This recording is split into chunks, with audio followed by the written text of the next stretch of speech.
ನಮಸ್ಕಾರ ಸ್ನೇಹಿತರೆ. ಇಡೀ ದೇಶಾದ್ಯಂತ ಗೋಲ್ಡ್ ಲೋನ್ ಪಡೆಯುವವರಿಗೆ ರಿಸರ್ವ್ ಬ್ಯಾಂಕ್ ಆಫ್ ಇಂಡಿಯಾದಿಂದ ಹೊಸ ನಿಯಮಗಳನ್ನು ಜಾರಿಗೆ ತರಲಾಗಿದೆ. ಚಿನ್ನದ ಅಡಮಾನ ಸಾಲವನ್ನು ಸಾಮಾನ್ಯವಾಗಿ ಅನೇಕರು ತೆಗೆದುಕೊಳ್ಳುತ್ತಾರೆ. ಆಪತ್ತಿನ ಸಂದರ್ಭದಲ್ಲಿ ನೆರವಾಗಲಿ ಎಂಬ ಕಾರಣದಿಂದ ಬಹುತೇಕ ಜನ ಚಿನ್ನವನ್ನು ಖರೀದಿ ಮಾಡಿಕೊಂಡಿರುತ್ತಾರೆ. ಮನೆಯ ಅವಶ್ಯಕತೆಗಳು, ಸಣ್ಣ ಪುಟ್ಟ ವೆಚ್ಚಗಳು, ದೊಡ್ಡ ಆಸ್ತಿ ಖರೀದಿ ಅಥವಾ ಬೇರೆ ಯಾವುದೇ ಅಗತ್ಯಕ್ಕಾಗಿ ಮನೆಯಲ್ಲಿರುವ ಚಿನ್ನವನ್ನು ಅಡವಿಟ್ಟು ಸಾಲವನ್ನು ಪಡೆಯುವುದು ಸಾಮಾನ್ಯ. ಈ ಹಿನ್ನೆಲೆ ರಿಸರ್ವ್ ಬ್ಯಾಂಕ್ ಆಫ್ ಇಂಡಿಯಾದಿಂದ ಹೊಸ ಮಾರ್ಗಸೂಚಿಗಳನ್ನು ಪ್ರಕಟಿಸಲಾಗಿದ್ದು, ದೇಶದ ಎಲ್ಲ ಗೋಲ್ಡ್ ಲೋನ್ ಕಂಪನಿಗಳಿಗೂ ಹಾಗೂ ನಾಗರಿಕರಿಗೂ ಈ ನಿಯಮಗಳು ಅನ್ವಯವಾಗುತ್ತವೆ. ನೀವು ಕೂಡ ಸಮಸ್ಯೆ ಎದುರಿಸಿದಾಗ ಗೋಲ್ಡ್ ಲೋನ್ ಪಡೆಯುವವರಾದರೆ ಈಗ ನಿಮಗೆ ಕೆಲವು ವಿಶೇಷ ಸೌಲಭ್ಯಗಳು ಲಭ್ಯವಾಗುತ್ತವೆ ಎಂಬುದನ್ನು ಗಮನಿಸಬೇಕು. ಏಕೆಂದರೆ ಸಾಲ ನೀಡುವ ಸಂಸ್ಥೆಗಳಿಗೆ RBI ಹೊಸ ಕ್ರಮಗಳನ್ನು ಜಾರಿಗೆ ತಂದಿದ್ದು, ಸಾಮಾನ್ಯ ಜನರಿಗೆ ಅನುಕೂಲವಾಗುವಂತೆ ರಿಯಾಯಿತಿಗಳನ್ನು ಘೋಷಿಸಲಾಗಿದೆ. ನಿಮ್ಮ ಮನೆಯಲ್ಲಿ ಚಿನ್ನ ಇದ್ದರೆ ತಪ್ಪದೇ ಈ ವಿಡಿಯೋವನ್ನು ಕೊನೆವರೆಗೂ ನೋಡಿ. 2026ರ ಏಪ್ರಿಲ್ ತಿಂಗಳಿಂದ reserve bank lending against gold and silver collateral directions 2025 ಎಂಬ ಹೆಸರಿನಲ್ಲಿ ಹೊಸ ನಿರ್ದೇಶನಗಳನ್ನು ಜಾರಿಗೆ ತರುತ್ತಿದೆ. ಇದರಿಂದ ಬಂಗಾರ ಮತ್ತು ಬೆಳ್ಳಿಯ ಮೌಲ್ಯಮಾಪನ, ಶುದ್ಧತೆ ಪರೀಕ್ಷೆ, ಸಾಲ ಮೌಲ್ಯ ನಿರ್ಧಾರ, ಬಾಂಡ್ ಸಂಗ್ರಹಣೆ ಮತ್ತು ದಾಖಲೆ ಕ್ರಮಗಳನ್ನೆಲ್ಲ ಒಂದೇ ಥರದ ನಿಯಮಪಡಿಸಿ ದೇಶಾದ್ಯಂತ ಸಾಮಾನ್ಯ ರೂಪದಲ್ಲಿ ಅನುಸರಿಸುವುದೇ ಉದ್ದೇಶ. ಸಣ್ಣ ಮೊತ್ತದ ಸಾಲಗಾರರಿಗೆ ಈ ಹೊಸ ನಿಯಮಗಳು ಇನ್ನಷ್ಟು ಅನುಕೂಲ. ಚಿನ್ನ ಇಲ್ಲದವರಿಗೆ ಸಹ ಬೆಳ್ಳಿಯನ್ನು ಅಡಮಾನ ವಸ್ತುವಾಗಿ ಬಳಸುವ ಅವಕಾಶ ಇರುವುದರಿಂದ ಹೆಚ್ಚಿನ ಜನರಿಗೆ ಇದು ಪ್ರಯೋಜನಕಾರಿ ಆಗಲಿದೆ. ಮತ್ತೊಂದು ಪ್ರಮುಖ ಅಂಶವೇನೆಂದರೆ, ಸಾಲ ಪಡೆಯುವ ಸಂದರ್ಭದಲ್ಲಿ ಪಾವತಿ ಸಾಮರ್ಥ್ಯವನ್ನು ತೋರಿಸುವುದು ಎಲ್ಲರಿಗೂ ಕಡ್ಡಾಯವಲ್ಲ.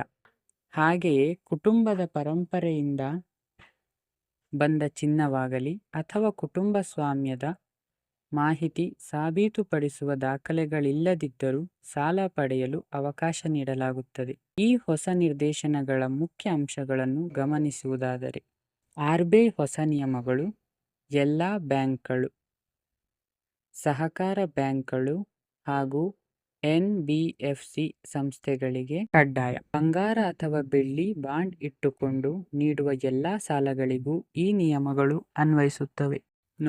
ಕ್ರೆಡಿಟ್ ಮೌಲ್ಯಮಾಪನ.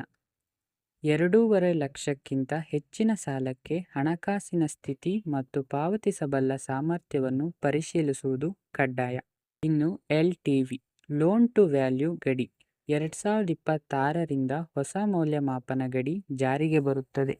ಸಾಲದ ಪ್ರಮಾಣವು ಸಾಲಗಾರರ ಬಂಗಾರ ಬೆಳ್ಳಿ ಮೌಲ್ಯದ ಮೇಲೆ ಆಧಾರಿತವಾಗಿರುತ್ತದೆ. 2.5 ಲಕ್ಷ ಅಥವಾ ಅದಕ್ಕಿಂತ ಕಡಿಮೆ ಸಾಲಗಳಿಗೆ ಚಿನ್ನ ಅಥವಾ ಬೆಳ್ಳಿ ಮೌಲ್ಯದ 85% ವರೆಗೆ ಸಾಲ ಲಭ್ಯ. ಇನ್ನು ಮೌಲ್ಯಮಾಪನ ಮತ್ತು ಶುದ್ಧತೆ ಪರಿಶೀಲನೆ.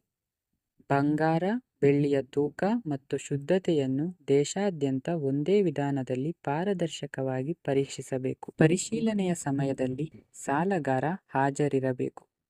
ಮೌಲ್ಯದಲ್ಲಿನ ಎಂತಹ ಕಡಿತಗಳು ಅಥವಾ ತಗ್ಗಿಸುವಿಕೆಯ ಮಾಹಿತಿಯನ್ನು ಸ್ಪಷ್ಟವಾಗಿ ತಿಳಿಸಿ ದಾಖಲು ಮಾಡಬೇಕು. ಹಿಂದಿನಂತೆ ಸಾಲದಾತ ಸಂಸ್ಥೆಗಳಲ್ಲಿನ ಪರೀಕ್ಷಾ ವ್ಯತ್ಯಾಸಗಳಿಗೆ ಅವಕಾಶ ಇರುವುದಿಲ್ಲ. ಇನ್ನು ಸ್ವೀಕರಿಸುವ ಬಾಂಡ್ಗಳ ಪ್ರಕಾರ, ಆಭರಣ, ನಾಣ್ಯ ಮತ್ತು ಅಲಂಕಾರಿಕ ವಸ್ತುಗಳನ್ನು ಮಾತ್ರ ಬಾಂಡ್ ಆಗಿ ಸ್ವೀಕರಿಸಲಾಗುತ್ತದೆ. ಬುಲಿಯನ್ ಮೇಲೆ ಸಾಲ ನೀಡಲು ನಿಷೇಧವಿದೆ. ETF, ಮ್ಯೂಚುವಲ್ ಫಂಡ್ಗಳಂತಹ ಹಣಕಾಸು ಆಸ್ತಿಗಳ ಮೇಲೆ ಕೂಡ ಸಾಲ ದೊರೆಯುವುದಿಲ್ಲ. ಹಾಗಿದ್ದರೆ ಅಡಮಾನ ವಸ್ತುಗಳ ತೂಕ ಮಿತಿಯನ್ನು ತಿಳಿಯೋಣ. ಬಂಗಾರದ ಗರಿಷ್ಠ ತೂಕ 1 kg, ಬೆಳ್ಳಿಯ ಗರಿಷ್ಠ ತೂಕ 10 kg. ಇನ್ನು ನಾಣ್ಯಗಳಲ್ಲಿ ಬಂಗಾರ 50 ಗ್ರಾಂ, ನಾಣ್ಯಗಳಲ್ಲಿ ಬೆಳ್ಳಿ 500 ಗ್ರಾಂ.